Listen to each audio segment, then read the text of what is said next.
मामूली लड़का जो मुंबई की गलियों से निकला और पूरे शेयर बाजार को अपनी मुट्ठी में कर लिया। फिर एक दिन एक खबर ने उसकी पूरी दुनिया उलट दी। ये है उस शख्स की कहानी जिसे लोग कभी शेयर बाजार का भगवान कहते थे और कुछ दिन बाद एक 4000 करोड़ के घोटाले का मास्टरमाइंड। नाम था हर्षद मेहता।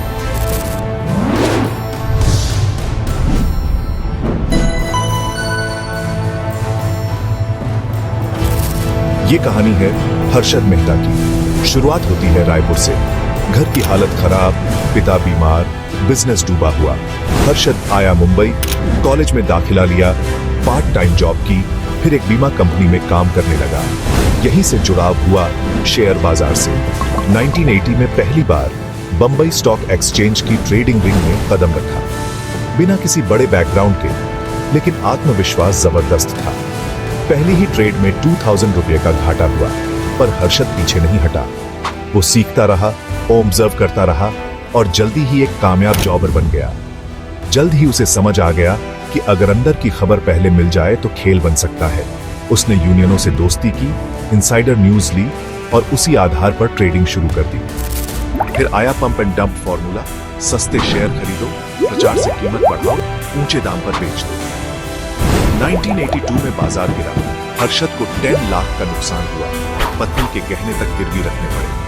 लेकिन यहीं से उसने सीखा कि असली पैसा कहां है, सिस्टम। उसने अपने भाई के साथ ग्रो मोर कंसल्टेंट्स शुरू की। अब वो सिर्फ ट्रेडर नहीं, मार्केट मूवर बन चुका था। उसके खरीदे स्टॉक्स ऊंचाई छूते। मीडिया उसे बिग बुल कहने लगी। बाजार में उसकी टक्कर हुई भालू मनु मालिक से। एक बार मनु ने करोड़ों का नुकसान कराया, लेकिन हर्षद ने समय पर पेमेंट कर बाजार में इज्जत बचाई। अब हर्षद की नजर थी बैंकिंग सिस्टम पर। मनी मार्केट में बीआर, बैंक रिसीट्स का खेल चला।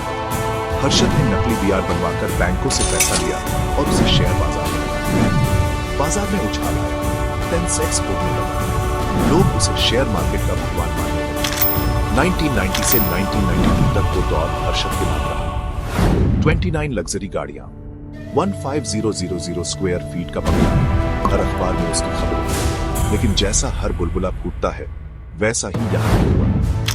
23 अप्रैल 1992 को पत्रकार सुचेता दलाल ने खबर छापी, एसबीआई के 500 करोड़ गायब हैं और इसके पीछे हर्षद मेहता है। सीबीआई जांच में लगी और धीरे धीरे पूरा स्कैम सामने आया, करीब 4000 करोड़ का।